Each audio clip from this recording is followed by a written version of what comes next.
berseru kepadaku, aku akan menjawab, aku akan menyertai dia dalam kesesakan, aku akan meluputkannya dan memuliakannya. Dengan panjang umur akan kukenyangkan dia, dan akan kuperlihatkan kepadanya keselamatan daripadaku. Mari kita terus berdoa untuk Pentakosta ketiga. Pentakosta ketiga adalah pencurahan Roh Kudus yang dahsyat di zaman ini, melebihi yang terjadi di Azusa Street. Pentakosta ketiga akan mengakibatkan penuaian jiwa yang terbesar dan yang terakhir sebelum Tuhan Yesus datang kembali. Pentakosta ketiga akan membangkitkan generasi Yeremia, yaitu anak-anak muda yang dipenuhi Roh Kudus, cinta mati-matian kepada Tuhan Yesus, tidak kompromi terhadap dosa, dan akan bergerak untuk memenangkan jiwa. Pentakosta ketiga lahir di Indonesia dan bergerak ke bangsa-bangsa. Gerakan ini dari timur ke barat dan akan kembali ke Yerusalem. Pentakosta ketiga akan memberikan kuasa untuk menyelesaikan amanat agung, dan setelah itu Tuhan Yesus datang kembali. Amin, amin, amin. Haleluya. Shalom saudara. Percakapan mengenai pencurahan Roh Kudus telah menjadi salah satu topik yang sangat sering dibahas. Berhubungan dengan ini, salah satu pokok diskusi yang sering kali muncul adalah mengapa ada istilah Pentakosta ketiga. Bukankah peristiwa Pentakosta merupakan sebuah peristiwa final, unik, dan spesifik yang tidak mungkin terulang kembali? Mari kita telusuri apa yang Alkitab katakan mengenai hal tersebut. Insan Pentakosta memahami bahwa pencurahan Roh Kudus bukanlah sebuah peristiwa yang final dan yang tidak mungkin terulang lagi, melainkan sebagai penggenapan awal dari janji Bapa, yakni pencurahan Roh Kudus sebagaimana juga telah dinubuatkan dan perjanjian lama, yaitu yang masih dan akan terus berlangsung sampai kedatangan Tuhan Yesus yang kedua kalinya.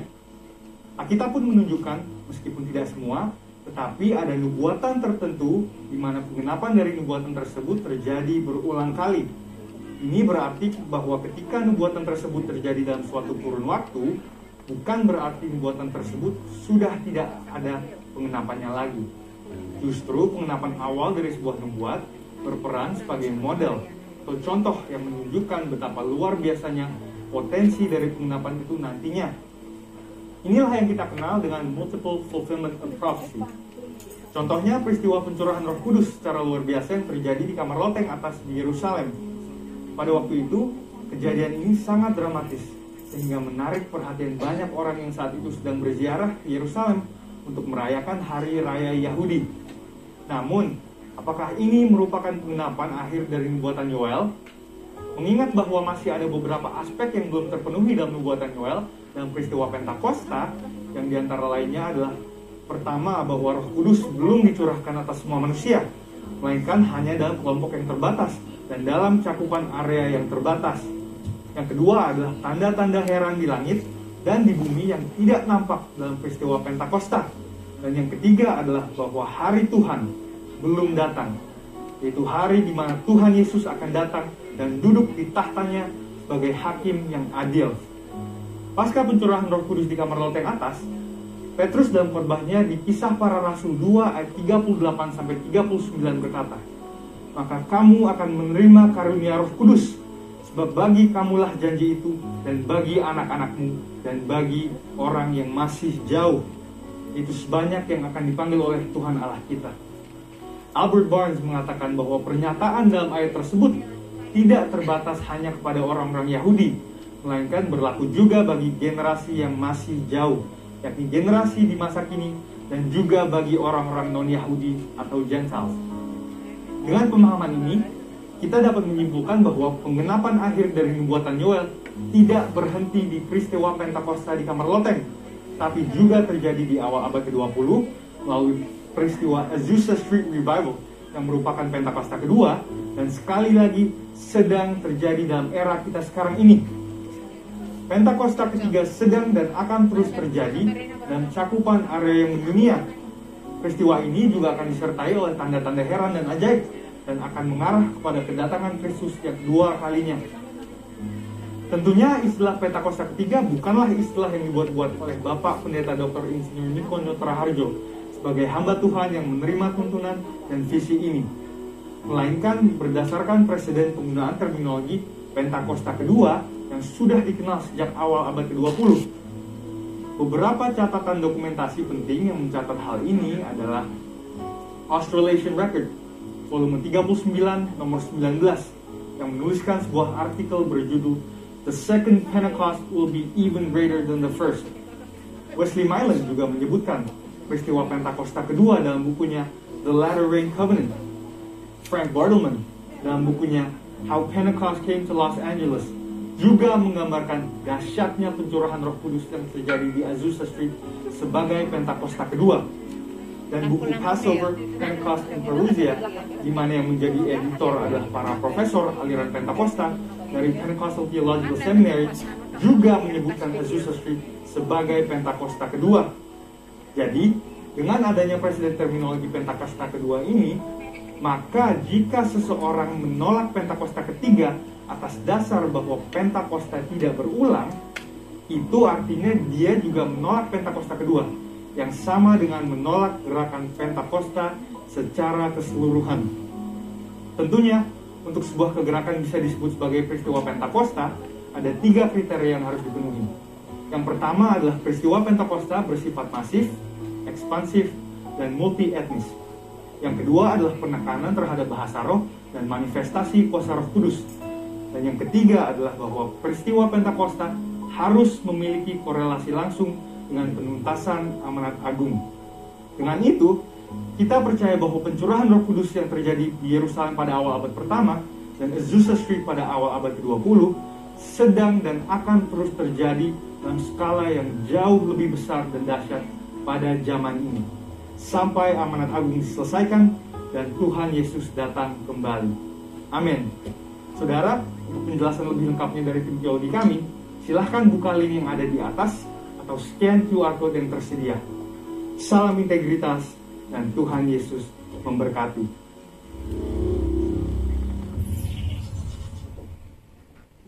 Shalom jemaat Tuhan.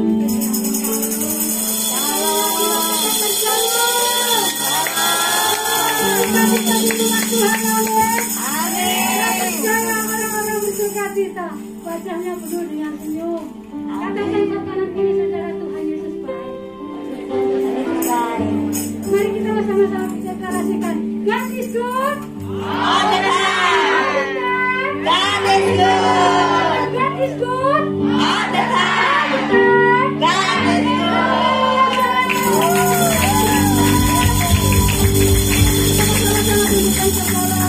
Kita akan mulai ibadah kita minta tuntunan daripada Roh Kudus. Terima kasih Bapak buat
Siap melompat bersama-sama dengan saya katakan amin. Sekali lagi katakan haleluya. Sekali lagi katakan haleluya. Di dalam Tuhan ada kuasa, di dalam Yesus ada kemenangan. Amin.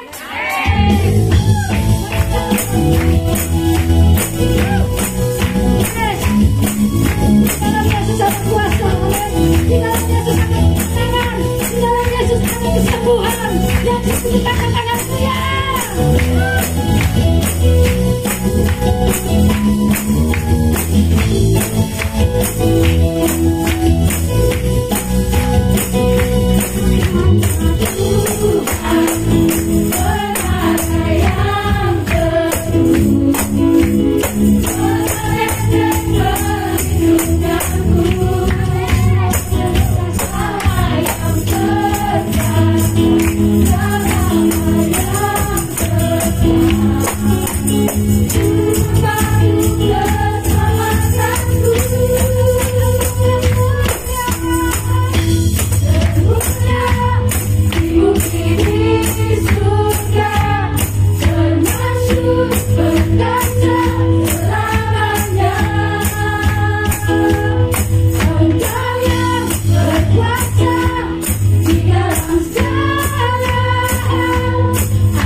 Yang percaya dia ada nama, katakan dia Yesus nama, amin. Yang percaya katakan amin.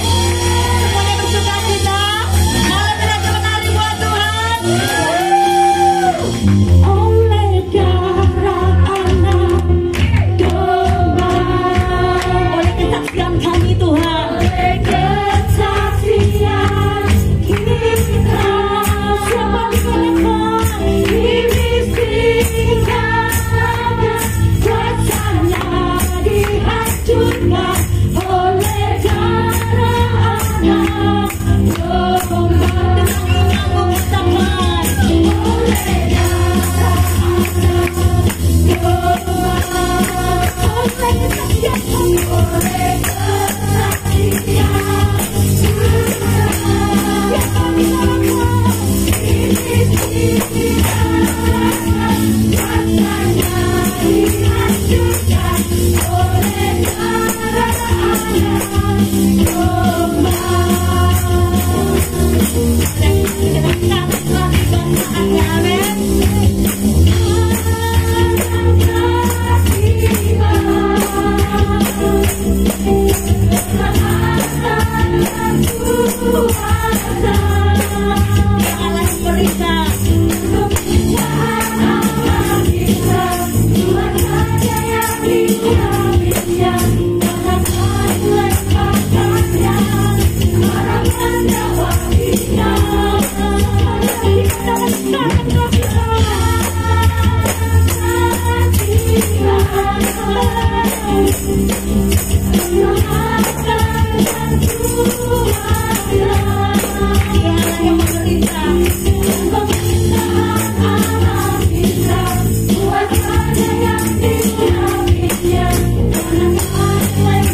anak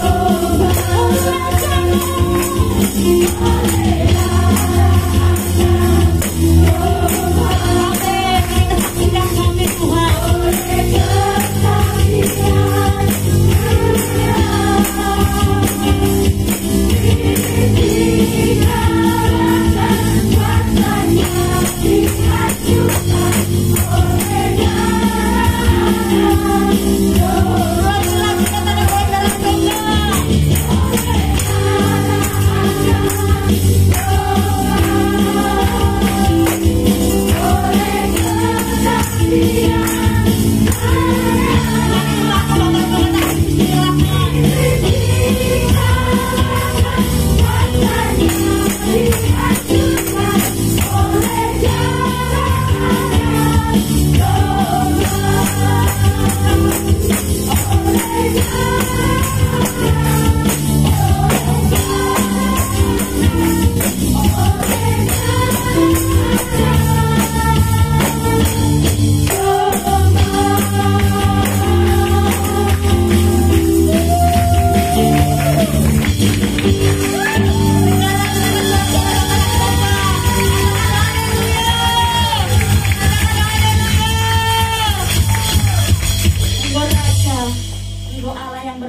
kami Tuhan.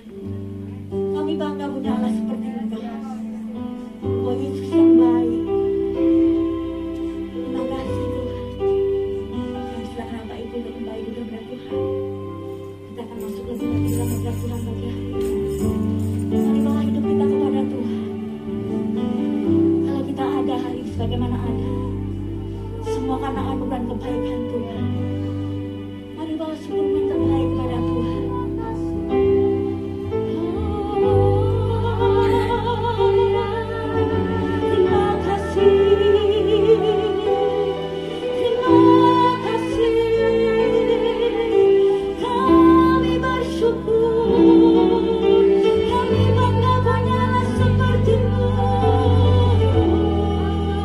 Kami takut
Kuasamu membangkitkan rohku.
menyembuhkan kami. Terima kasih Tuhan.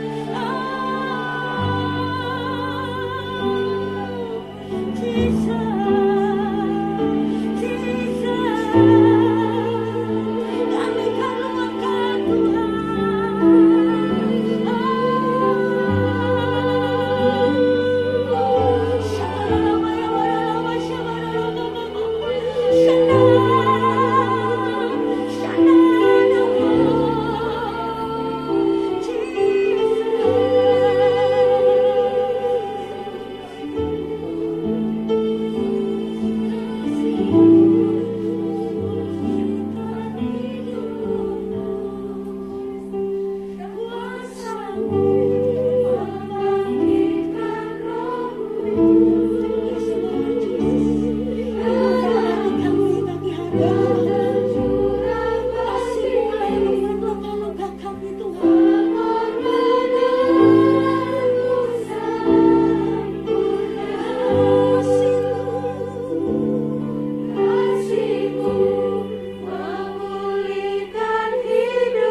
salibmu, karena salibmu ku hidup. Karena salibmu, amin, kami menang. Engkau yang berkuasa, sanggup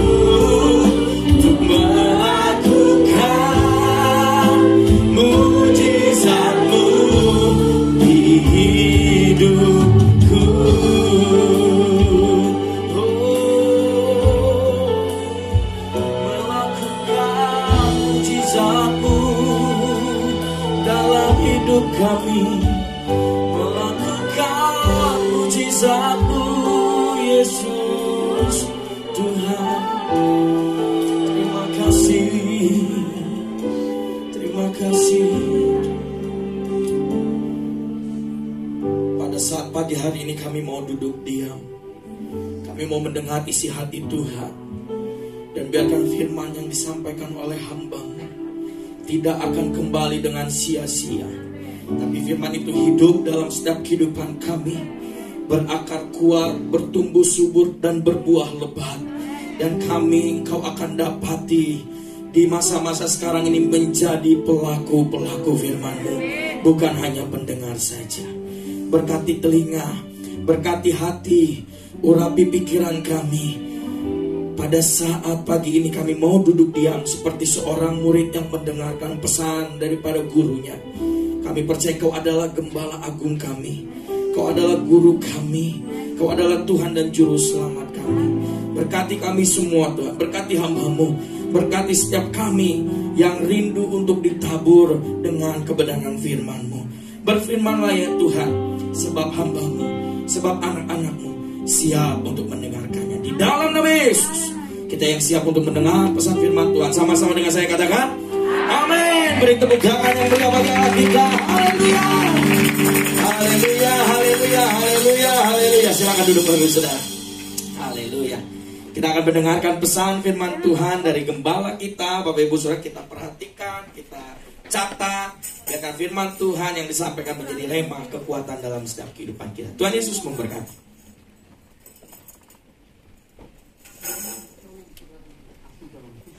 Salam jumpa dalam kasih Yesus. Apa kabar? Tidak terasa akhir tahun, bulan November, sebentar lagi Natal. Tahun ini kita tinggalkan masuk ke tahun yang baru. Saya berdoa semuanya segar, semuanya berapi-api untuk tetap mengasihi Tuhan Yesus. Mengapa? Karena Dia terlebih dahulu mengasihi saudara dan saya. Puji Tuhan. Tema kita hari ini adalah bad news, kabar buruk. Saudara, di sekeliling kita ada banyak sekali berita-berita dan tidak semuanya baik. Tidak semuanya membangun, tidak semuanya menyemangati, membuat saudara lebih cinta Tuhan. Tapi ada banyak kabar buruk yang membuat kita justru makin khawatir, tidak beriman, takut, dan terpengaruh oleh keadaan. Saudara, keadaan paling buruk, bad news yang ada apabila kita tidak mendengar tentang good news. Sekali lagi, kabar buruk hari ini adalah apabila Anda tidak pernah mendengar tentang kabar baik. Jadi hari ini mari kita semuanya percaya bahwa Tuhan akan memberikan kabar baik. Nah, beberapa orang, saya juga termasuk, seringkali kita mendengar kabar buruk ya. Kalau ada sahabat kita yang sudah lama, teman kerja, teman kuliah, tiba-tiba kayaknya penting sekali WhatsApp atau dapat nomor telepon kita. Ya, katakan, Johan, ada yang urgent, saya mau bicara. Wah, ada sesuatu. Ya, suatu kali waktu ayah saya mau dipanggil pulang oleh Tuhan, Pak Philip ada di rumah sakit Medistra, dan jam 1:04 pagi dia teks saya setelah kami sorenya, malamnya pulang dari hospital. Johan, cepat datang, saya segera membawa kendaraan menuju Medistra. Saudara, karena kondisi ayah saya sangat kritikal, kabar buruk. Memang akhirnya ayah saya dipanggil pulang oleh Tuhan. Kabar baiknya adalah ayah saya punya tempat istirahat, ya, Firdaus, di mana seorang yang meninggal dalam Kristus dia tidur, dia menikmati sampai nanti kebangkitan orang mati. Haleluya. Saudara, hari ini ada banyak orang yang senang mendengar kabar baik. Itu pasti. Anakmu pulang-pulang, papa, mama, aku lulus, begitu ya, atau mau WhatsApp. Wah, aku sudah melamar, diterima. Saudara, melamar pekerjaan maksudnya. Juga bisa juga propose melamar pacar untuk menjadi calon istri, begitu. Nah, saudara, tapi ada banyak orang juga hari ini mendapat kabar buruk justru di tempat ibadah, di gereja, orang Kristen. Kabar buruk di gereja sehingga dia enggan datang ke gereja, sehingga dia malas, Dia undur, dia tidak baca Alkitab, dia tidak lagi berkumpul dalam kul yang ada, dia tidak lagi memperhatikan dirinya, ibadahnya. Saudara, kenapa? Karena kabar buruk dia terima dari gereja, yaitu pada waktu Tuhan disagree, tidak menyetujui tingkah laku seseorang yang mulai meninggalkan kebenaran dan mulai berkompromi dengan dosa. God disagree. Pada waktu Tuhan akan menghancurkan roh Allah yang berkuasa, akan menghancurkan hubungan-hubungan yang tidak kudus, hubungan-hubungan yang salah, reputasi yang dibangun untuk kebanggaan manusia. Tuhan hancurkan itu melalui firman Allah yang diberitakan bahwa engkau harus bertobat. Wah, bagi dia kabar buruk. Kenapa? Karena seseorang masih senang tinggal dalam dosa. Saudara, Tuhan ingin membentuk seseorang, Tuhan ingin memulihkan, Tuhan ingin membuat seseorang tumbuh menjadi Kristen dewasa, tapi dia pengen menjadi Kristen kanak-kanak, pengen disuapin, pengen blessing. Pada waktu dia melewati proses, pada waktu dia melewati kesengsaraan, pada waktu dia memikul salib, dia nggak tahan. Seolah-olah gereja Tuhan tidak menjawab doanya. Dia berseru, kenapa ini terjadi kepada saya? Dan bagi dia itu kabar buruk. Sehingga saudara, mungkin 3 hal, 4 hal ini menyebabkan seseorang mulai perlahan-lahan undur, tinggalkan Tuhan, tinggalkan ibadah.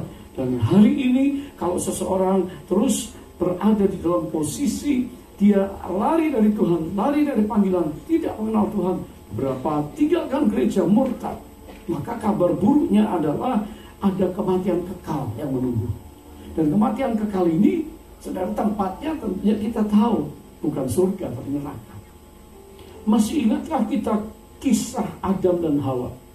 Pada waktu iblis menipu, pada waktu kabar baik diberitakan, yang seakan-akan mendorong kesombongan manusia Hawa, seakan-akan membuat mereka menjadi superior seperti Tuhan, seakan-akan mereka tidak puas dengan keadaan yang ada, dan mereka melupakan firman Allah. Kabar baik dari iblis sebetulnya merupakan berita buruk dan histori yang buruk kepada seluruh umat manusia, the mankind. The bad story happened, dan setelah itu mereka tertipu dan menyesal, lalu dosa turun-temurun generasi-generasi sampai hari ini. But the good news is, tapi kabar baiknya adalah Yesus datang untuk memulihkan kita. Yesus datang untuk mengampuni kita. Yesus datang untuk mengambil dosa kita. Yesus datang untuk menebus kita. Yesus datang untuk mengangkat kita dari lembah kekelaman menuju kepada terang Allah yang ajaib. Saudara, haleluya. Hari ini kiranya kita semua mau belajar firman Tuhan, dan saya berdoa saudara semua akan dikuatkan oleh Tuhan. Haleluya. Good news.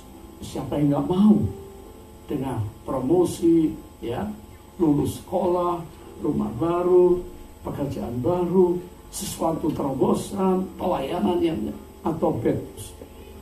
Kita harus memilih. Untuk itu hal yang pertama, maka Yesus memberitakan kabar baik. Nah, perhatikan, Yesus memberitakan kabar baik. Jadi kabar baik, good news adalah the gospel, Injil. Kata gospel atau artinya good news, kabar baik. Bahasa aslinya, bahasa Greka adalah euangelion. Saudara, hari ini kalau saudara tidak perlu belajar lagi bahasa Ibrani, bahasa Greka. Kalau kuliah, ambil STT, S2, S3, saya juga kuliah S1, S2, S3, mesti belajar. Tapi hari ini saudara bisa lihat Alkitab kita, saudara akan menemukan kabar baik, Gospel, Injil, Yesus Kristus. Nah, saya ingin membaca pemberita kabar baik, pembawa kabar baik, dan kabar baik itu sendiri bersumber dari Allah. Yesus Kristus datang, dialah kabar baik bagi seisi dunia. Haleluya. Saudara, Lukas pasal 8 ini pelayanan Tuhan Yesus. Ayat yang pertama, tidak lama sesudah itu Yesus berjalan berkeliling dari kota ke kota dan dari desa ke desa, memberitakan Injil kerajaan Allah. Ke-12 muridnya bersama-sama dengan dia. Sekali lagi, Yesus keliling, Yesus melayani, Yesus menyembuhkan, Yesus mentahirkan, mengusir setan, melipat gandakan berkat, 5 roti 2 ikan, semua bisa makan 5.000 dan lebih, menghardik badai, membangkitkan yang mati, dan Yesus memberitakan Injil Kerajaan Allah. Jadi kabar baik, good news, bicara tentang Injil Kerajaan Allah. Jadi yang disebut dengan good news, kabar baik, bukan saja 4 Injil Matius, Markus, Lukas, Yohanes, tapi seluruh perjanjian lama dan perjanjian baru, di mana Yesus diberitakan, Mesias diberitakan,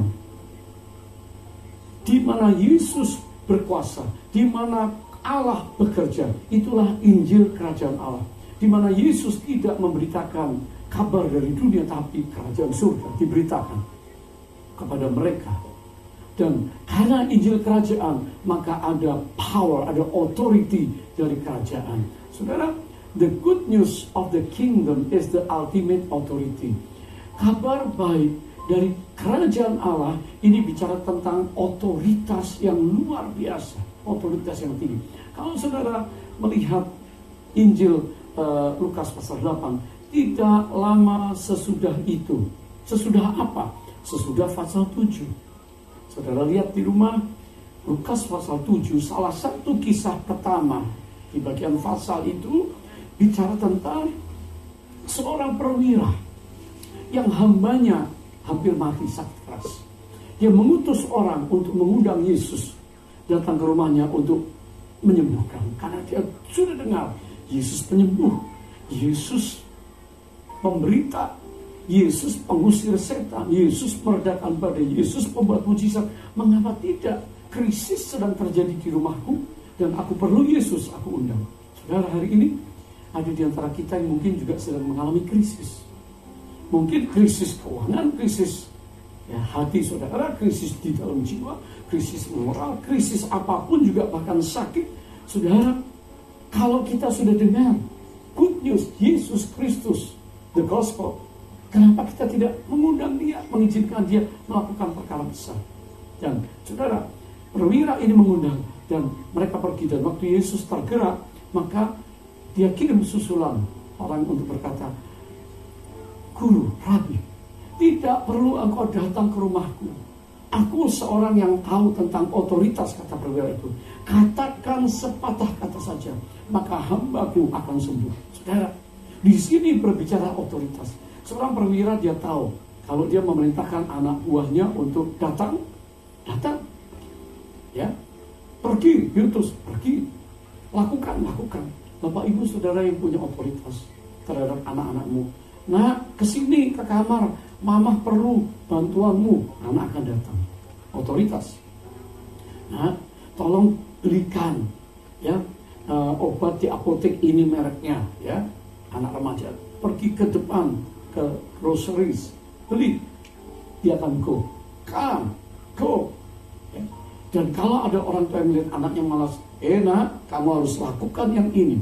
Nah, PR ini harus selesaikan, ya.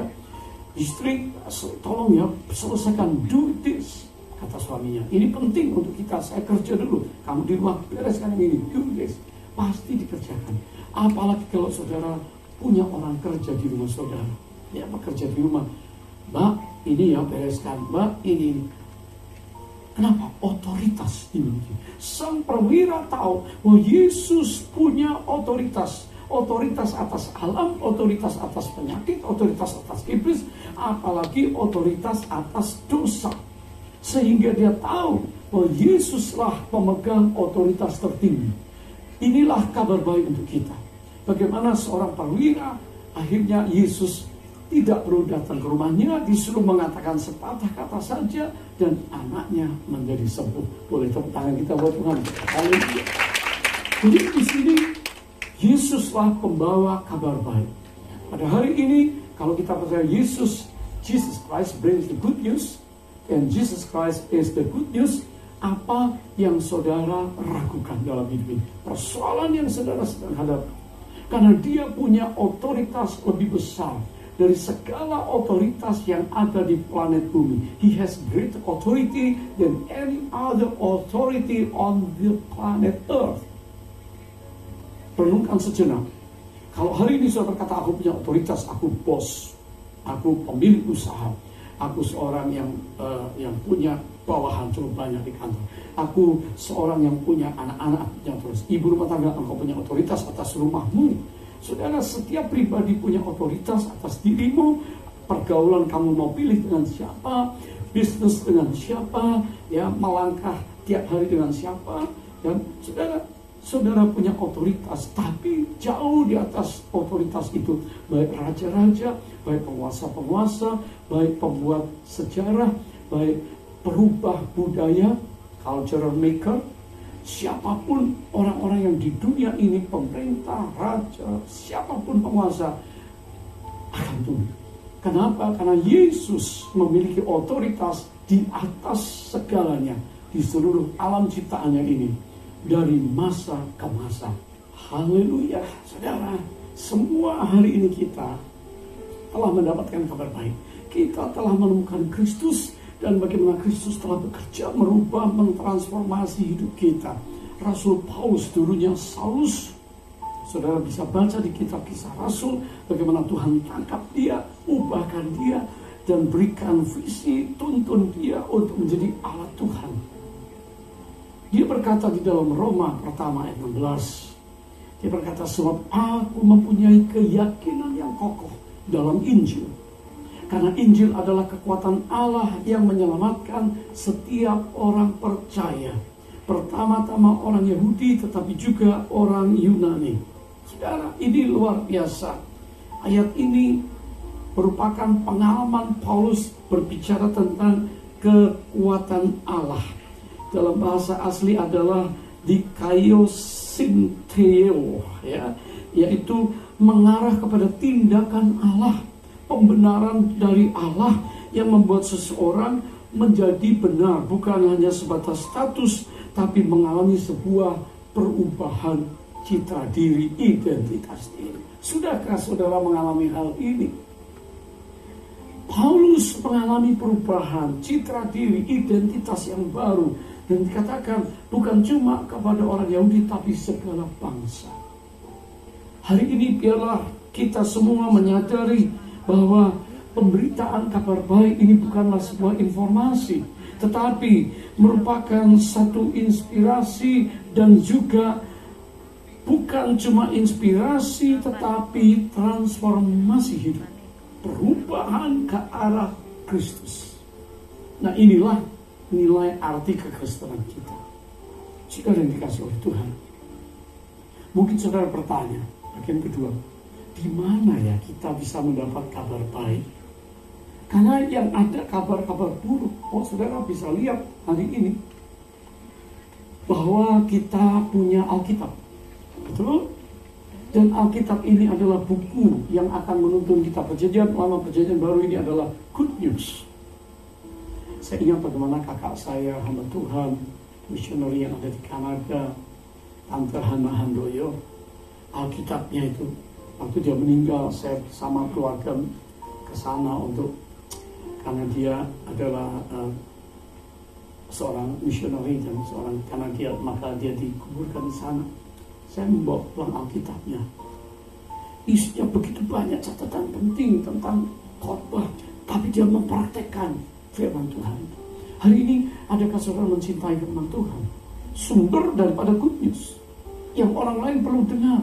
Kita malas memberitakan Injil karena kita merasa tidak mampu, tidak tahu kebenaran. Hari ini kiranya saudara semua ngerti bahwa sumber daripada good news itu ada di Alkitab kita.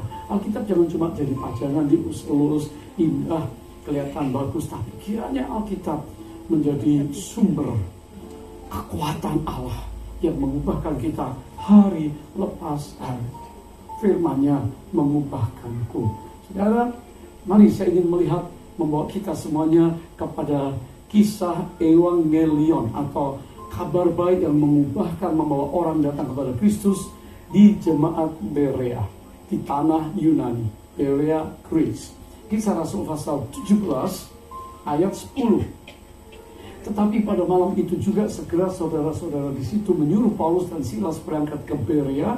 Setibanya di situ pergilah mereka ke rumah ibadat orang Yahudi. orang-orang Yahudi di kota itu lebih baik hatinya daripada orang-orang Yahudi di Tesalonika, karena mereka menerima firman itu dengan segala kerelaan hati. Ini yang pertama. Dan setiap hari mereka menyelidiki kitab suci untuk mengetahui apakah semuanya itu benar demikian. Yang kedua, saudara, Paulus dan Silas di Tesalonika, firman diberitakan disertai tanda-tanda kehadiran Kristus, urapan Roh Kudus dan mujizat. Huru hara terjadi, firman Allah ditolak. Paulus dan Silas diributkan, dibuat huru hara di pasar, saudara. Dan malam-malam itu juga jemaat berkata, pergilah, ungsilah ke kota yang lain. Dan Paulus dan Silas berangkat, ya, pergi dari Tesalonika menuju ke Berea. Saudara, kira-kira 45 mil jauhnya. Dikatakan di kota itu Berea, hati orang-orang Yahudi lebih baik daripada di Tesalonika. Mengapa? Karena mereka menerima firman dengan kerelaan hati. Ada pemberitaan firman, ada kabar baik, dan mereka terima dengan rela, senang. Lalu mereka tiap hari menyelidiki untuk tahu apa yang dikotbahkan Paulus dan Silas benar. Lalu dikatakan ayat 12, banyak di antara mereka yang menjadi percaya. Pemberitaan firman, firmannya diselidiki, didengarkan tiap hari, lalu mereka percaya. Bukan saja orang Yahudi, tetapi banyak sekali juga, tidak sedikit, artinya banyak di antara perempuan-perempuan terkemuka dan laki-laki Yunani, pejabat, orang-orang terhormat, orang-orang berpengaruh, orang-orang berotoritas. Saudara, jadi firman Allah, gospel, kalau diberitakan di situasi keadaan apapun juga, diterima dengan baik, akan membuat sebuah terobosan, membuat perubahan. Bagaimana dengan anak-anak saudara? Sudahkah mereka menjadi orang percaya? Bagaimana suami istri, sahabat-sahabat? Kalau engkau berdoa, prayer evangelism, nama mereka sebutkan tiap hari, lalu sudah baca firman, saudara ngerti tentang pelayanan Yesus, saudara beritakan tentang kasih Allah, maka saya yakin banyak orang akan menjadi percaya. Saudara, di sinagoga yang ada di Berea, maka komunitas Yahudi menyambut Injil yang dibawa oleh Paulus dan Silas. Yang pertama, dengan pikiran terbuka, receive it with open mind. Ini bukan hanya firman sekedar menjadi pengetahuan Alkitab, namun menjadi firman dan benih yang hidup. Kalau ada benih yang hidup, maka benih itu akan menghasilkan pertumbuhan, tumbuh dan menghasilkan buah. Saudara, hari ini saudara percaya kiranya firman Tuhan bekerja dalam hidup saudara dan mengubahkan saudara. Saya ingat, saudara masih ingat kisah Nikita Khrushchev, seorang anak sekolah minggu di sebuah desa di Rusia, ya. Dan pada waktu itu anak petani, miskin-miskin. Gereja, seorang pastor membuka gereja dan anak-anak sekolah minggu datang berkumpul supaya mereka tertarik diberikan candy, gula-gula atau permen.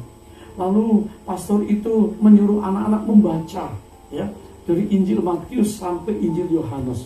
Siapa yang rajin membaca angkat tangan dan menceritakan. Saudara, anak kecil ini begitu rajinnya, ya, sehingga dia unggul mendapat permen dan selalu mendapat pujian. 60 tahun kemudian, seorang yang namanya Nikita Khrushchev, 1894 sampai 1971, kena heart attack. Dia adalah Tsar of Russia, seorang komunis, seorang sekretaris komunis di Politburo partai, yang hari-hari itu cukup menentang, cukup saudara tahu seperti apa keadaan kekristenan di Rusia sampai hari ini. Saudara, salah satu adalah ini, sang bapak pendeta. Mungkin dia, orang ini dari kecil tahu, belajar, tapi kalau sebatas pengetahuan, tidak menjadi rema, tidak dihidupkan dalam rohnya. Firman tidak didoakan, firman tidak dipraktekkan, firman tidak dihayati di dalam penyembahan, respons pada Tuhan, maka firman sebagai pengetahuan. Banyak orang mendebat firman, banyak orang mendiskusi firman, tapi untuk mengalami Kristus, the gospel, kuasa Injil Yesus Kristus seringkali banyak orang tidak mengalami. Hari ini saya challenge, saya tantang saudara, mari kita mengalami kuasa pekerjaan Yesus Kristus melalui Injil yang akan mengubahkan kita. Perlunya saat-saat encounter dengan Tuhan. Setiap kali saya ketemu encounter dengan Tuhan, saya menangis, saya merasakan Tuhan, Engkau hadirat-Mu nyata, hadirat-Mu hidup, sehingga saya bisa merasakan hadirat-Mu, ya, memenuhi hadirat kudus-Mu. Saudara, ini penting supaya setiap kita hari ini juga tahu bahwa kita harus menerima firman Tuhan dengan kerelaan. Itulah orang-orang yang ada di Berea. Yang kedua, mereka menerima firman dengan antusias yang tinggi. Antusias, ya, meneliti, menggali firman Tuhan. Dan segera kita akan mulai tanggal 10 November, kita akan mulai program namanya UBI, Understanding the Bible in Depth. Untuk mengertiin Alkitab secara dasar, secara dalam. Ada banyak hal yang saudara mungkin tidak mengerti dari Alkitab, tapi kita mulai acara ini dan silahkan mendaftar ke Zoom yang ada di GBI City Tower, karena hamba Tuhan, para teolog akan membicarakan firman Tuhan dari semua sisi, termasuk tentang akhir zaman dan lain sebagainya. Saudara semua rindu untuk tahu kebenaran firman Tuhan lebih dalam? UBI, Understanding Bible in Depth. Kita akan segera mulai. Dan waktu kita menyelidiki firman Tuhan dan disampaikan oleh hamba Tuhan yang memang berpendidikan teologi yang cukup mumpuni, maka saudara akan mulai mengerti. Itulah orang-orang yang ada di Berea. Saudara, antusias yang tinggi adalah satu keinginan untuk menerima, menggali sungguh-sungguh. Seperti seorang yang lapar kan harus makan. Kalau keluarga menjanjikan anaknya, oke, nanti weekend ya, kita keluar makan di tempat favorit anaknya. Wah, sang anak saudara menghitung hari. Udah Rabu nih, Kamis nih, oh Jumat segera datang, weekend, Sabtu, ya, setelah doa pergi makan. Itu rasa laparnya baru bisa dikenyangkan setelah dia makan makanan kesukaan. Demikian juga firman Tuhan. Kalau saudara tidak memiliki rasa lapar, tidak memiliki rasa kagum akan Tuhan, kekuatan firman yang sanggup mengatasi segala badai, menuntun hidup kita untuk mengerti tentang kerajaan Allah dan surga. Saudara, perjalanan kita ke sana, maka saudara tidak sedang antusias, tapi waktu saudara ingin, haus, lapar akan Tuhan dan firman, saudara adalah orang-orang yang menerima firman Tuhan seperti jemaat Berea. Yang ketiga, mereka mempelajari dengan tekun dan disiplin dan konsisten firman Tuhan. Saudara, hari ini kita mesti tahu bahwa firman Tuhan itu harus kita nikmati setiap hari. Mana yang turun dari surga itu kan tiap hari. Yesus juga mengajarkan soal doa. Berikanlah kepada kami makanan kami setiap hari, daily bread. Kalau saudara tiap hari mendisiplin kesehatan, konsumsi obat, makanan, olahraga, bagaimana dengan kehidupan spiritual, rohani? Saudara, kehidupan spiritual harus lebih daripada kehidupan jasmani. Karena nanti kalau sudah mencari Dia, kerajaan Allah dan kebenaran, maka yang lain ditambahkan. Sebab itu jangan heran, ada banyak kesaksian dari jemaat-jemaat di City Tower yang mengalami anugerah, perlindungan, pertolongan di masa COVID-19. Dan itu disaksikan setiap Sabtu di dalam menara doa puasa. Ikuti. Saudara, mari hari ini kita semua sadar, Tuhan, aku mau disiplin, aku mau tekun, konsisten untuk membaca, untuk merenungkan, untuk mengerti, untuk memamah biak firman Tuhan. Saudara, karena hari-hari ini firman Tuhan diterjemahkan dengan begitu banyak versi, ya, sehingga kita bisa menikmati dengan ucapan syukur. Yang berikutnya, jemaat Berea, firman Tuhan dipraktekkan sebagai cara hidup dan dibagikan. Kalau Paulus dan Silas membagikan firman Tuhan, lalu mereka jemaat di situ membagikan firman Tuhan kepada keluarga mereka, sharing the gospel, beritakan kabar baik bahwa Yesus dalam keseharian, di kantor, di rumah, tempat kerja, tempat sekolah, tempat pergaulan. Saudara, maka engkau membawa Kristus, engkau membawa kabar baik kepada orang-orang baik, keluargamu, teman-temanmu, rekan bisnismu, siapa saja yang kau jumpai. Hati mereka mungkin sedang menunggu, kok ini temanku Kristen yang rajin ke gereja, yang Kristen yang baik, kok dia nggak pernah sharing tentang iman. Saudara, banyak orang menunggu saudara. Biarlah kita aplikasikan firman, apply the word of God, ya, as your lifestyle and share it with others. Saya mau tanya di sini, berapa banyak saudara suka beli buku, koleksi buku, punya buku-buku di rumah? Oh enggak pastor, saya sekarang ada di sini. Oke. Tapi banyak sekali orang-orang yang hari ini senang masak kan, masa pandemi ya.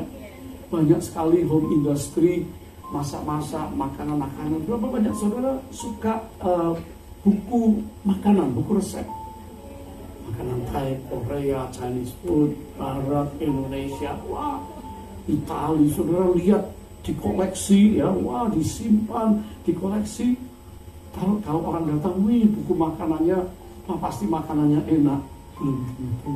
Jujur, banyak mengkoleksi, banyak suka lihat-lihatnya, tapi untuk praktek masaknya nanti dulu. Ya. Saya bersyukur istri saya memang seorang yang rajin memasak, dan masakannya saya katakan hari ini saya saksikan kedua anak laki-laki saya ya, dan istrinya masing-masing semua masak. Anak laki-laki saya bahkan masak untuk istrinya dan mereka kirim ke WA keluarga. Tapi ini makanan dari Joel, ini masakan Ivan saja, wah enak juga ya saudara. Saya nggak ketemu mereka cukup lama, tapi wah sebentar saya kalau ketemu pasti saya akan cicipin makanan-makanan mereka yang kelihatannya sangat enak begitu. Nah, firman Tuhan sama, Alkitab sama. Berapa banyak saudara hari ini menyukai ya, baca, terima, wah kiriman saat teduh ini tiap hari sudah baca. Tapi untuk praktekkan, contohnya amanat agung Yesus Kristus, Injil harus diberitakan ke seluruh dunia, setelah itu datang ke saudara, kita enggan, kita melangkah, buka mulut susah. Saya doa hari ini, di minggu pertama, kita minum perjamuan kudus, makan tubuh Yesus, dalam roti dan anggur. Karena Tuhan, aku mau good news aku beritakan. Too many bad news.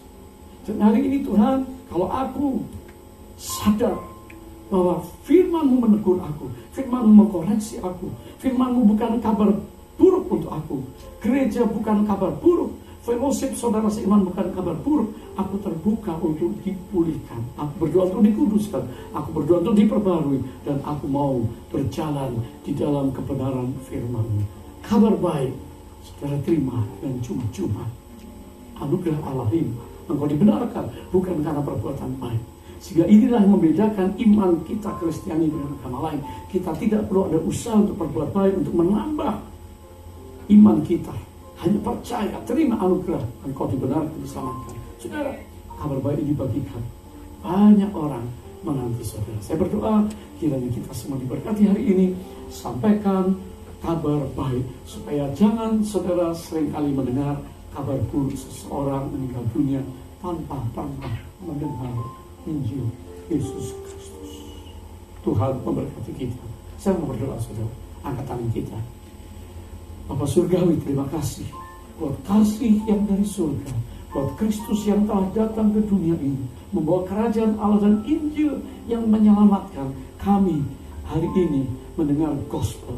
Kami diselamatkan, kami dibaharui, kami juga mengalami lawatan Tuhan. Dalam nama Yesus, kami percaya Injil bukan saja untuk kami, tapi untuk setiap orang yang buka hati mereka, agar mereka juga menerima anugerah dari Tuhan. Dalam nama Yesus, haleluya, amin. Haleluya.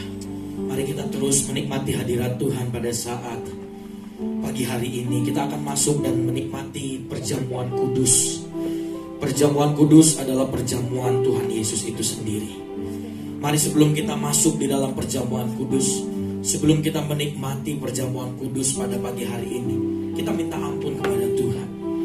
Bilang sama Tuhan, sucikan, kuduskan hati kami Tuhan. Layakkan kami untuk kami sama-sama mau menikmati perjamuan kudus.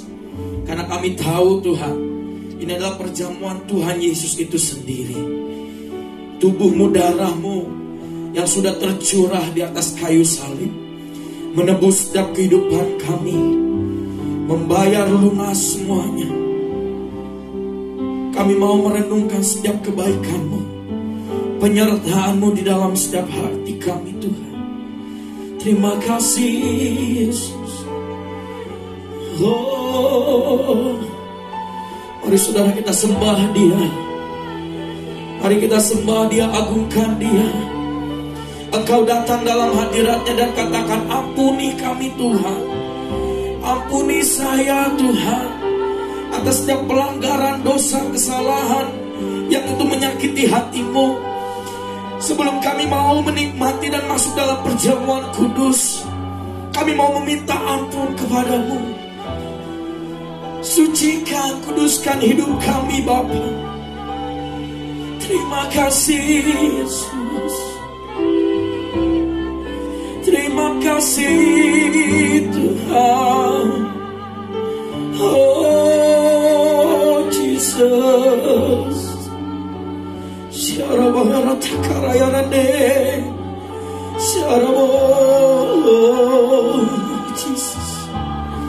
Terima kasih Tuhan. Terima kasih. Terima kasih. Terima kasih Tuhan.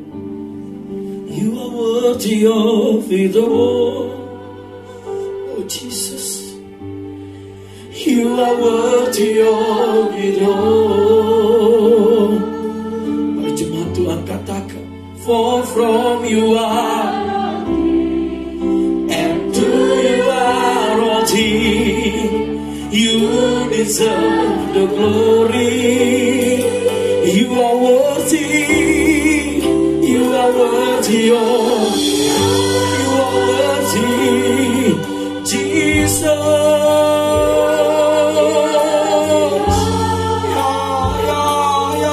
Jesus. For from you are all things, and to you are all things. You deserve the glory. Lebih lagi katakan, oh you are worthy. Amen, amen, amen. You are worthy. Oh Jesus. For from you are all things, and to you are all things. You deserve the glory. Oh, oh, you are worthy.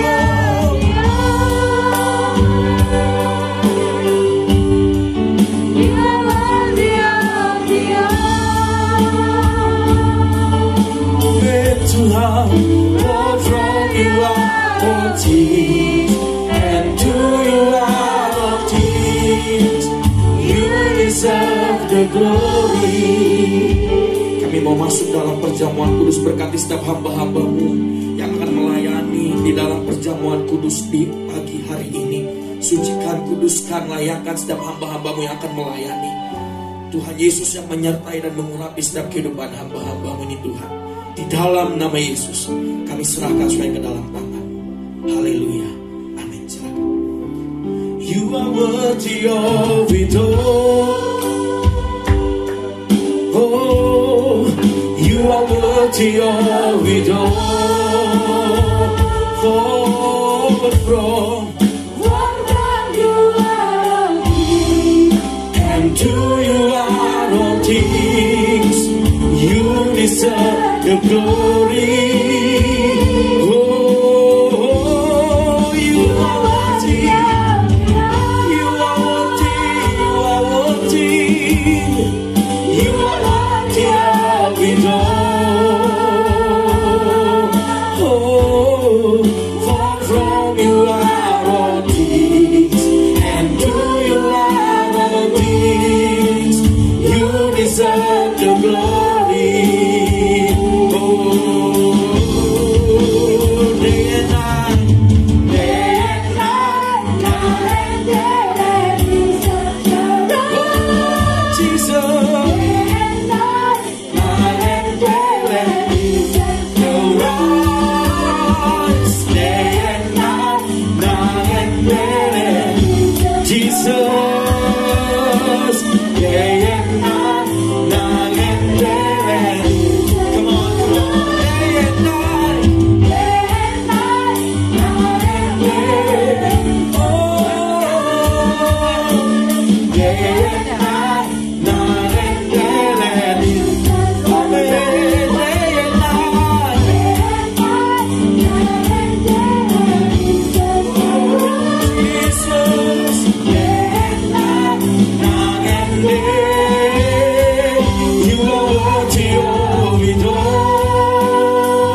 Jesus.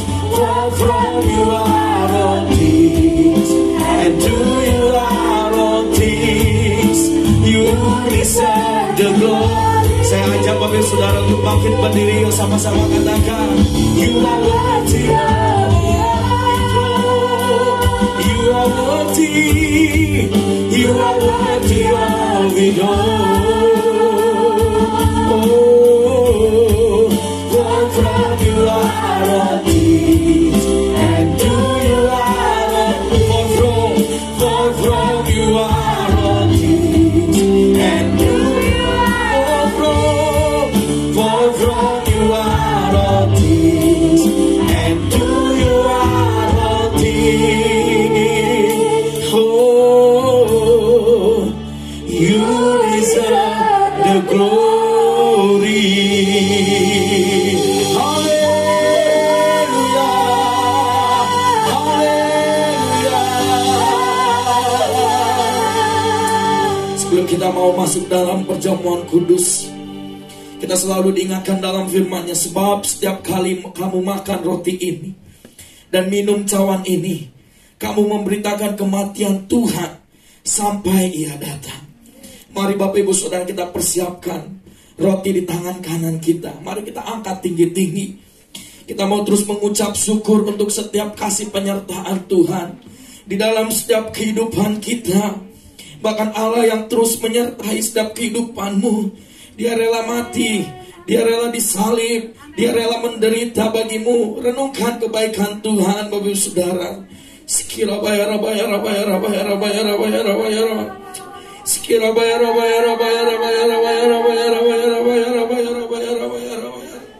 Sekira bayar takara bayar.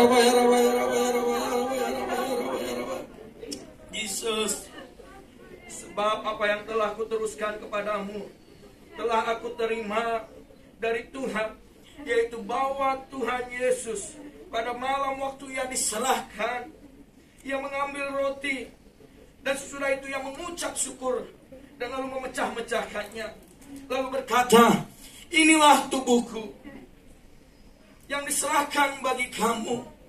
Perbuatlah ini menjadi peringatan akan aku. Bapak Ibu Saudara, bukankah roti yang kita pecah-pecahkan ini adalah lambang persekutuan kita dengan tubuh Kristus? Mari kita makan di dalam nama Tuhan Yesus Kristus.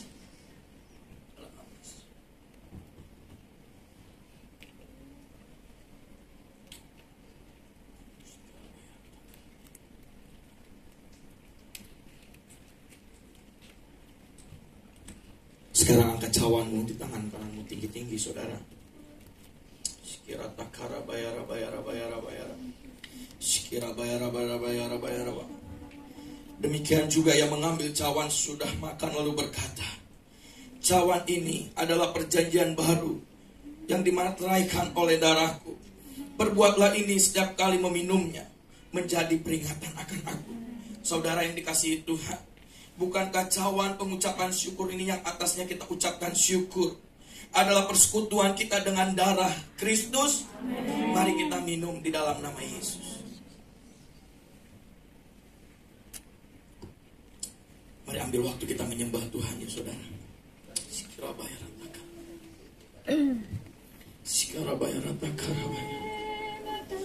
Ucapkan rasa syukurmu pada saat ini. Katakan terima kasih Tuhan. Terima kasih.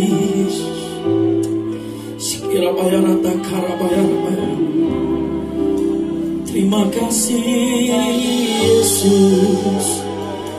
Terima kasih Tuhan. Oh, naikkan ucapan syukurmu.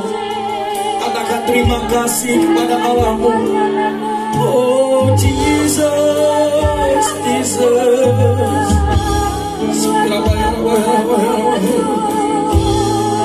Terima kasih Tuhan. Terima kasih Yesus. Terima kasih ya Roh Kudus. Oh, terima kasih Yesusku. Yesusku, terima kasih. Yesusku, puji syukur hanya bagi Tuhanku. Terima kasih. Yesusku, terima kasih. Yesusku, puji syukur hanya bagi Tuhanku. Terima kasih. Yesusku, terima kasih. Yesusku, puji syukur hanya bagi Tuhanku. Terima kasih. Yesusku, terima kasih. Yesusku, puji syukur hanya bagi Tuhanku.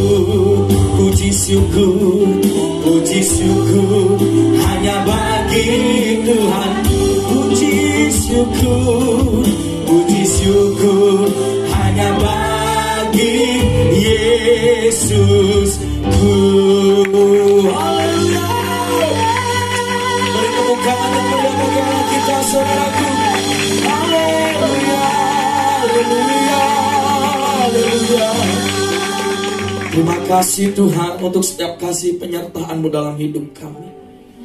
Kami percaya kami mau terus intim bersama-Mu, melakukan firman-Mu, dan hidup di dalam kebenaran-Mu Tuhan. Kau akan dapati kami tetap menjadi pengerja-pengerja yang giat untuk melakukan setiap apa yang Tuhan kehendaki di dalam setiap kehidupan kami. Kami mengucap syukur dan kami berterima kasih. Bahkan pada saat ini kami akan mau memberikan yang terbaik bagi Tuhan. Berkati setiap tangan-tangan yang akan memberi. Kau akan memberkati berkali-kali lipat sesuai dengan janji firman. Bukan, Kau akan membuka tingkap langit, memberkati setiap hamba-hamba-Mu yang akan memberi baik persembahan, ucapan syukur, persembahan perpuluhan, dan persembahan-persembahan yang lainnya. Kami percaya Tuhan yang mengurapi dan Tuhan yang memberkati kami. Di dalam nama Yesus. Haleluya. Amin. Silakan duduk Bapak Ibu Saudara. Kita akan memberikan persembahan. Dan kita akan sama-sama menyaksikan BIC News, info sepekan minggu ini.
Australia, salah satu negara maju di dunia ini, disebut sebagai the lucky country oleh karena berkat Tuhan yang diberikan bagi negeri ini, sehingga Australia termasuk salah satu negara yang tercepat dan terbesar pertumbuhan ekonominya di dunia.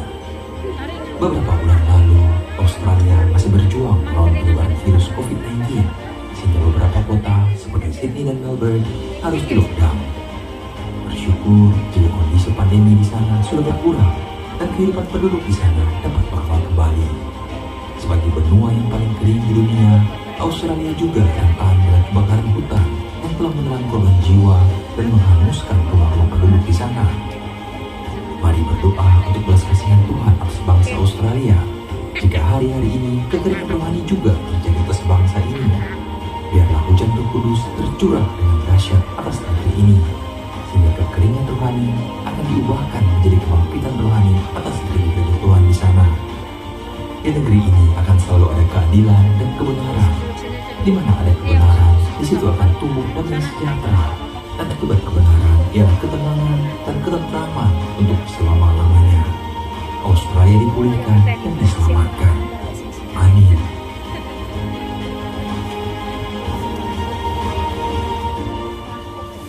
Ya, kita mau berita pagi hari ini, kami mengundang Bapak Ibu untuk makin bersama-sama. Semua diberkati pada raya pagi hari ini, amin. Kau Allah yang kudus, Kau Allah yang kudus,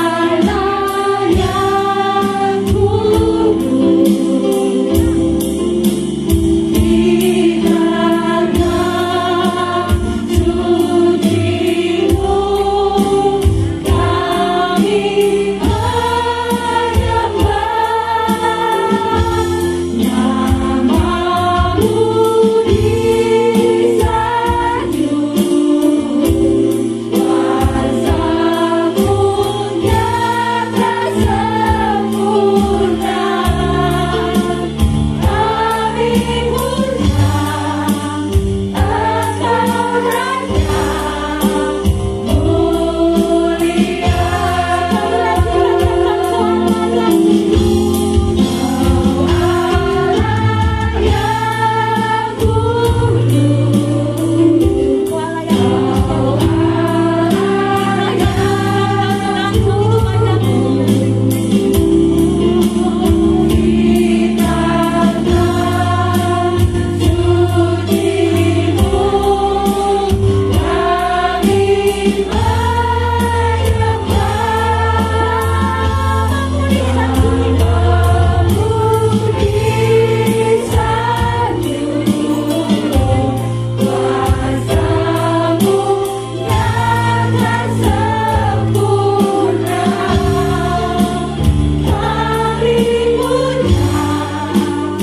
Engkau Raja mulia. Kau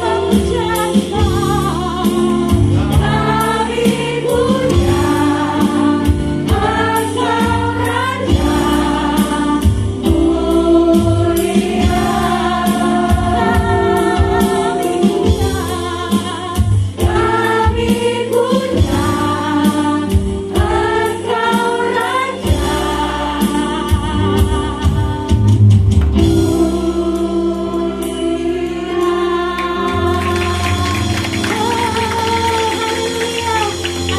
kudus, Kau Allah yang buat Australia Tuhan. 3, 2, 1.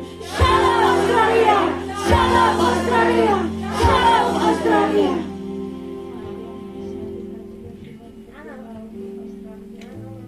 Terima kasih ya Tuhan. Kami memberkati Australia Tuhan dengan damai sejahtera yang daripada-Mu ya Tuhan. Kami merindukan ya Tuhan Saud Australia dipulihkan ya Tuhan. Kami merindukan Tuhan lawatan-Mu terjadi buat Australia ya Bapa. Oh Yesus, terima kasih ya Tuhan, terima kasih ya Tuhan. Kami merindukan ya Bapa, Engkau jamah setiap anak-anak-Mu yang ada di Australia Tuhan. Engkau kembalikan, Engkau pulihkan Tuhan di dalam nama Yesus Tuhan. Yang selama ini menjauh dari Engkau Tuhan, Engkau kembalikan ke dalam pelukan kasih-Mu ya Bapa. Terima kasih ya Tuhan, terima kasih ya Tuhan. Tuhan, kami juga berdoa ya Tuhan buat jiwa-jiwa Tuhan yang ada di sana ya Tuhan, yang hari ini mengalami COVID-19 Tuhan. Kiranya penyembuhan ilahi terjadi buat mereka ya Bapa di dalam nama Yesus. Kami percaya Tuhan melalui COVID ini Tuhan akan banyak jiwa-jiwa dimenangkan Tuhan, karena mereka akan mencari Engkau ya Bapa. Karena hanya Yesuslah satu-satunya Tuhan yang bisa menyembuhkan mereka ya Bapa. Terima kasih ya Tuhan. Kami juga berdoa untuk pemerintahan yang ada ya Bapa. Biar keadilan ya Tuhan, kebenaran yang daripada-Mu Tuhan itu yang akan ada di dalam pemerintahan Australia ini ya Tuhan. Bahkan roh takut akan Engkau Tuhan itu ada di dalam pemerintahan ini ya Bapa. Dan kami percaya Tuhan Engkau memberkati Australia ya Bapa. Engkau akan memulihkan bangsa ini ya Yesus. Biarlah setiap lutut akan berteluh, setiap lidah akan mengaku bahwa Yesuslah Tuhan dan Juru Selamat bagi kehidupan mereka. Terima kasih ya Tuhan, terima kasih Australia bagi kemuliaan-Mu ya Bapa. Bapa, kami juga bersatu hati ya Tuhan berdoa untuk bangsa kami tercinta Indonesia ya Bapa. Terima kasih ya Tuhan, lawatan-Mu buat bangsa kami ya Tuhan. Di mana hari-hari ini banyak bencana terjadi buat bangsa kami ya Tuhan. Banyak hal yang terjadi buat bangsa kami ya Tuhan. Tapi kami percaya Tuhan, Indonesia ada di tangan-Mu Bapa. Indonesia ada di pikiran-Mu ya Yesus. Engkau akan memulihkan bangsa kami Tuhan. Bahkan kami percaya Tuhan akan pertobatan terjadi besar-besaran buat bangsa kami Indonesia ya Bapa. Oh Yesus, terima kasih ya Tuhan, terima kasih. Biarlah Allah Roh Kudus, Engkau yang akan terus ada di bangsa kami. Engkau yang akan memulihkan bangsa kami. Bahkan kami berdoa ya Tuhan untuk generasi muda yang ada ya Tuhan. Jadilah anak-anak ini Tuhan sebagai panah di tangan pahlawan ya Tuhan. Untuk memberitakan Injil kebenaran-Mu Tuhan dari kampung-kampung, desa-desa Tuhan. Engkau akan sampaikan melalui anak-anak muda ini ya Bapa. Terima kasih ya Tuhan, terima kasih. Tuhan kami juga berdoa ya Tuhan untuk Bapak Presiden, Bapak kami Jokowi ya Bapak. Tuhan, biarlah Tuhan kesehatan, kekuatan terus ada di dalam Bapak Jokowi Tuhan. Biarlah Engkau terus menjaga Bapak ini ya Tuhan untuk membawa bangsa Indonesia Tuhan menjadi bangsa yang takut akan Engkau ya Tuhan. Bahkan Engkau akan memberkati Bapak Jokowi ini Tuhan menjadi bangsa yang benar-benar bangsa yang maju ya Bapak. Bangsa menjadi berkat bagi bangsa-bangsa di bumi ini ya Yesus. Terima kasih ya Tuhan, terima kasih. Kami berdoa ya Tuhan untuk setiap hamba-hamba-Mu yang ada di sana Tuhan. Biarlah mereka terus bergandengan tangan berdoa bersama untuk bangsa ini ya Bapak. Karena kami percaya Tuhan melalui doa-doa Tuhan, Engkau akan memberi jawaban lebih apa yang kami doakan ya Tuhan. Terima kasih Yesus. Kami percaya Tuhan bangsa Indonesia akan Engkau pulihkan ya Bapak. Kami juga berdoa ya Bapak untuk bangsa Hong Kong, China dan Macau. Tuhan kami merindukan lawatan-Mu terjadi ya Tuhan buat Hong Kong, China dan Macau Tuhan. Bahkan Engkau akan melawat bangsa-bangsa ini ya Tuhan. Biarlah bangsa-bangsa banyak jiwa-jiwa yang belum mengenal Engkau Tuhan. Melalui lawatan-Mu Tuhan akan banyak penuaian terjadi ya Bapak. Terima kasih ya Tuhan, terima kasih. Kami memberkati Hong Kong, China dan Macau Tuhan. Berkat damai sejahtera sukacita yang daripada-Mu Tuhan Engkau curahkan Tuhan. Bahkan pertobatan terjadi ya Bapak. Terima kasih Tuhan, terima kasih. Hong Kong, China, Macau Tuhan bagi kemuliaan-Mu Bapak. Tuhan kami juga berdoa ya Tuhan untuk Bapak pembina kami ya Bapak. Bapak Nika Yata Raharjo kita keempat wakilnya ya Tuhan. Bapak Johan Handoyo bersama Ibu Betty ya Tuhan. Bapak Heriko bersama Ibu Lydia ya Bapak. Pastor Debis ya Tuhan. Juga Pastor Pia bersama Ibu Boni ya Bapak. Terima kasih ya Tuhan buat hamba-hamba-Mu ya Tuhan. Kiranya Tuhan Kau terus tambah-tambahkan hikmat, marifat, pewahyuan lebih lagi ya Bapak. Kau taruh visi yang baru ya Tuhan buat hamba-hamba-Mu ya Tuhan. Berkati hamba-Mu Tuhan, di mana setiap hamba-hamba-Mu Engkau tempatkan Tuhan. Jadikanlah hamba-Mu ini Tuhan menjadi wadah ya Tuhan untuk penuaian jiwa-jiwa ya Bapak. Terima kasih ya Tuhan, terima kasih. Kami serahkan Tuhan setiap hamba-hamba-Mu Tuhan ke dalam tangan kuasa-Mu ya Bapak. Tuhan kami juga berdoa ya Tuhan buat umat-Mu yang telah hadir pada pagi hari ini ya Bapak. Tuhan terima kasih ya Tuhan. Kami merindukan Tuhan Engkau yang telah memanggil setiap umat-Mu Tuhan. Engkau pun yang akan memakai setiap umat-Mu ya Tuhan yang ada di tempat ini Pak. Bahkan kami percaya Tuhan Engkau akan mengurapi secara pribadi Tuhan setiap umat. Dan Engkau akan memakainya dimanapun umat-Mu ingin Kau tempatkan. Dimanapun umat-Mu ini berada Tuhan. Biarlah umat-Mu ini akan menjadi berkat bagi jiwa-jiwa di sekelilingnya ya Bapak. Karena kami percaya Tuhan roh keberanian yang daripada-Mu ya Tuhan yang Engkau taruh di dalam hidupnya ya Bapak. Terima kasih ya Tuhan, terima kasih. Bapak kami juga berdoa ya Tuhan untuk para pelayan-Mu yang ada ya Tuhan. Kiranya Tuhan terus satukan hati kami di dalam untuk bersama-sama melayani terus.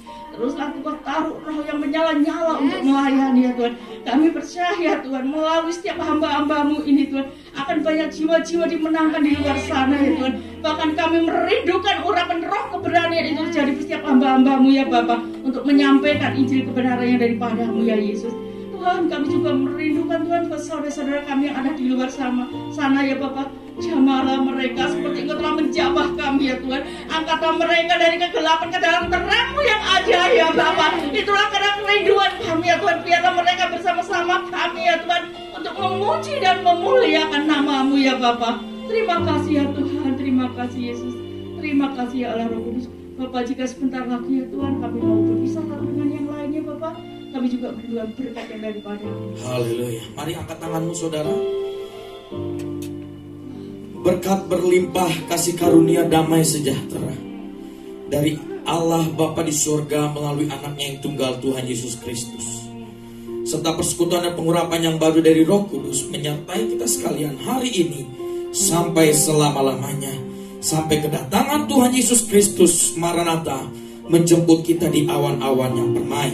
Kami terima berkat-Mu pada hari yang luar biasa ini Tuhan, hanya di dalam nama Bapa, Anak dan Roh Kudus, yaitu di dalam nama Tuhan Yesus Kristus. Dan kami mau sama-sama katakan, Maranatha, datanglah ya Tuhan Yesus, kami merindukan-Mu. Di dalam nama Yesus. Haleluya. Amin. Beri tepuk tangan yang meriah bagi kita. Ibadah kita sudah selesai. Tuhan Yesus memberkati dan happy Sunday. Kami terus menantikan kehadiran Bapak Ibu Saudara di minggu-minggu berikutnya. Tuhan Yesus memberkati.